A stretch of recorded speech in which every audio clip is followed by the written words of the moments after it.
Assalamualaikum warahmatullahi wabarakatuh. Salam silaturahmi untuk semuanya. Pada kesempatan ini, kita kembali akan membahas sejarah para waliullah. Semoga dengan kita sering membaca riwayat para waliullah, kita dapat meneladani perjuangannya. Sebelumnya kami mengucapkan terima kasih kepada semuanya yang telah mendukung channel ini. Jangan lupa subscribe Acim Channel, semoga channel ini kedepannya lebih berkembang. Terima kasih. Pada kesempatan kali ini, kita akan membahas sejarah Syekh Datul Kahfi, atau Syekh Nurjati, atau Syekh Maulana Idhofi Mahdi. Syekh Datul Kahfi, atau Syekh Nurjati, atau Syekh Maulana Idhofi Mahdi, adalah tokoh perintis dakwah Islam di wilayah Cirebon. Terlebih dahulu, mari kita coba telusuri silsilah beliau. Menurut riwayat sejarah silsilah beliau, sampai kepada Kanjeng Nabi Muhammad Sallallahu Alaihi Wasallam.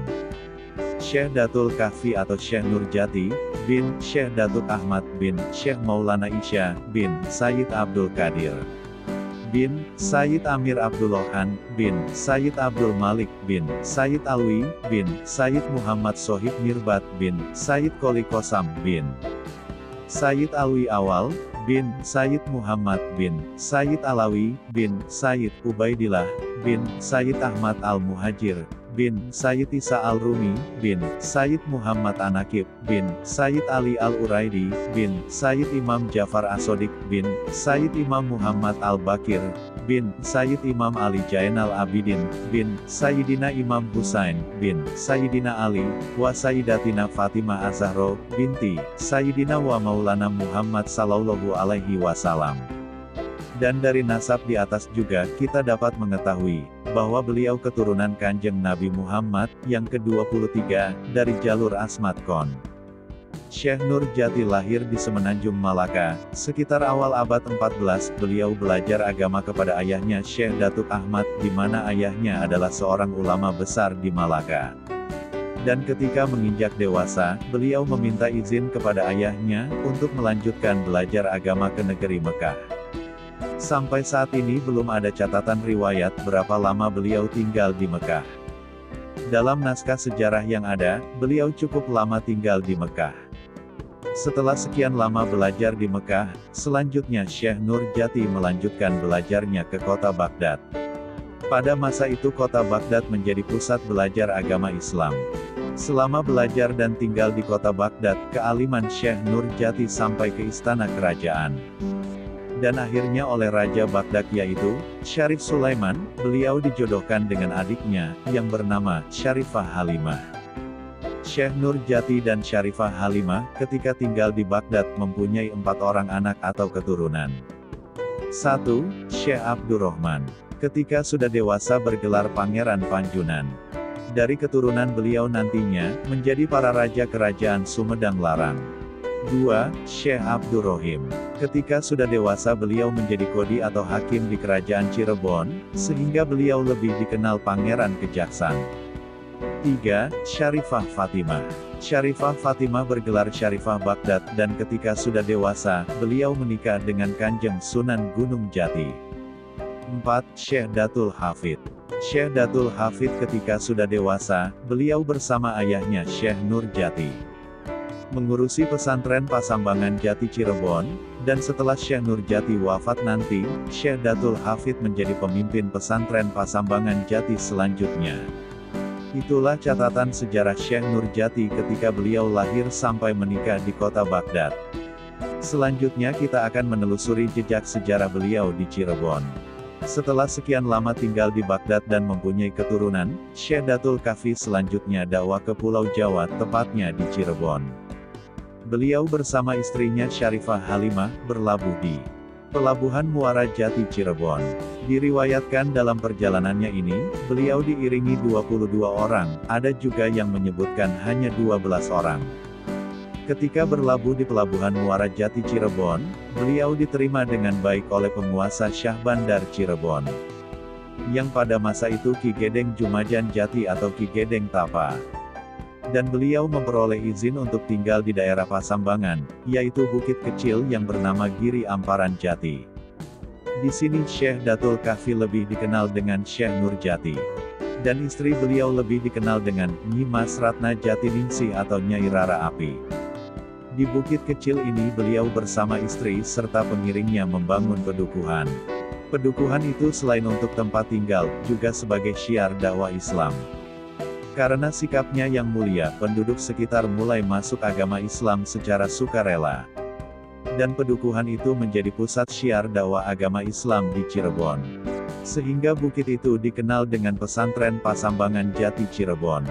Ada juga yang menyebutnya pesantren Amparan Jati Cirebon. Riwayat Syekh Nurjati menikah dengan Nyai Hadijah. Diriwayatkan suatu ketika beliau bertemu dengan seorang janda bangsawan kerajaan Galuh. Janda tersebut bernama Nyai Hadijah, beliau adalah cucu dari Haji Purwagaluh, atau Raden Bratalegawa. Dan akhirnya Syekh Nurjati dan Nyai Hadijah menikah. Nyai Hadijah adalah seorang janda yang kaya raya. Beliau memperoleh kekayaan dari almarhum suaminya. Setelah menikah dengan Syekh Nurjati, Nyai Hadijah tinggal di daerah sekitar Pasambangan. Dan dari pernikahannya ini, Syekh Nurjati memperoleh keturunan, yaitu seorang putri yang bernama Nyai Ageng Muara. Dan ketika sudah dewasa nanti, Nyai Ageng Muara menikah dengan Ki Ageng Krangkeng. Kekayaan Nyai Hadijah beliau serahkan kepada Syekh Nurjati untuk syiar dakwah Islam. Kemudian kita akan membahas di antara murid Syekh Nurjati. Selanjutnya diriwayatkan di antara murid Syekh Nurjati adalah Pangeran Walang Sungsang, dan Nyai Endang Gelis. Selain belajar kepada Syekh Kuro Karawang, Pangeran Walang Sungsang juga belajar agama Islam kepada Syekh Nurjati. Karena kesungguhan dalam belajar agama Pangeran Walang Sungsang oleh Syekh Nurjati diberi gelar Somadullah. Dan selanjutnya untuk mengembangkan syiar dakwah Islam, Syekh Nurjati memerintahkan Pangeran Walang Sungsang untuk membuka pedukuhan baru, yaitu di Kebon Pesisir. Kemudian tempat itu diberi nama Caruban Larang. Dan Pangeran Walang Sungsang mendapat gelar Ki Cakrabumi. Selanjutnya murid Syekh Nurjati lainnya adalah Kanjeng Sunan Gunung Jati. Menurut sejarah yang ada, ketika pertama kali Kanjeng Sunan Gunung Jati mendarat di pelabuhan Cirebon, selanjutnya beliau menemui uwannya yaitu Pangeran Cakrabuana atau Pangeran Walang Sungsang. Kemudian oleh Pangeran Cakrabuana, Kanjeng Sunan Gunung Jati diperintahkan untuk belajar dan bersilaturahmi kepada Syekh Nurjati. Sejarah singkatnya, setelah sekian lama bersama Syekh Nurjati, akhirnya beliau menikah dengan Syarifah Fatimah atau Syarifah Baghdad. Ia adalah putri Syekh Nurjati. Pada awalnya Syarifah Baghdad adalah sekretaris pribadi Kanjeng Sunan Gunung Jati. Karena keterampilannya itu, Syarifah Baghdad lebih dikenal atau mendapat gelar Nyi Mas Panatagama Pasambangan.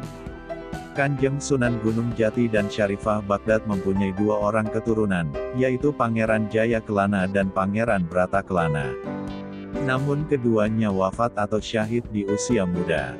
Selanjutnya kita akan membahas sedikit riwayat adik dari Syekh Nurjati. Syekh Nurjati mempunyai adik yaitu Syekh Bayanillah. Diriwayatkan Syekh Bayanillah suatu ketika ingin menyusul kakaknya di Cirebon. Maka setelah menunaikan ibadah haji beliau langsung berlayar ke Cirebon. Setelah tiba di Cirebon dan bertemu dengan Syekh Nurjati, Syekh Bayanillah diperintahkan untuk syiar dakwah di wilayah Kuningan.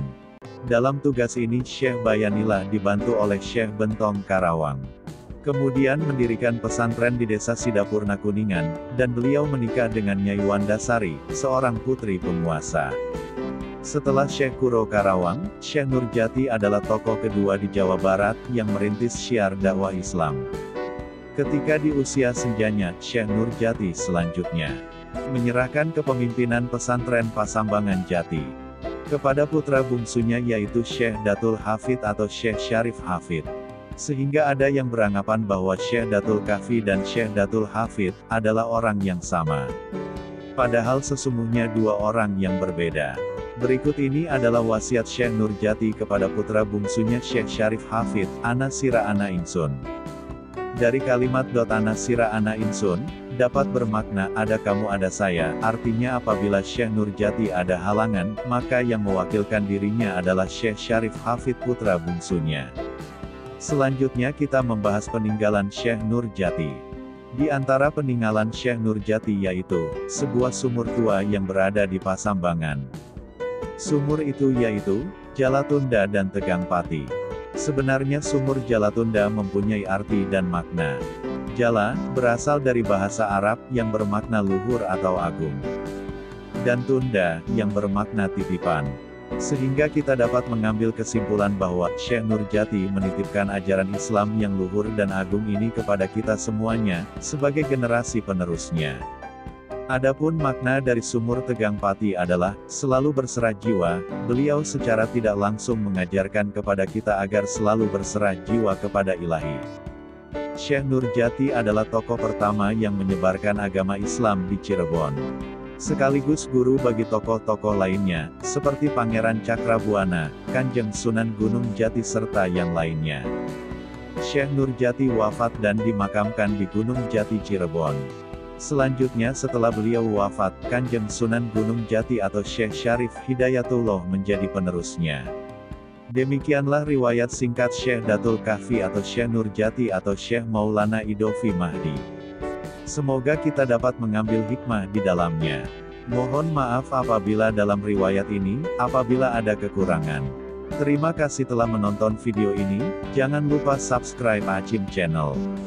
Agar channel ini lebih berkembang, terima kasih.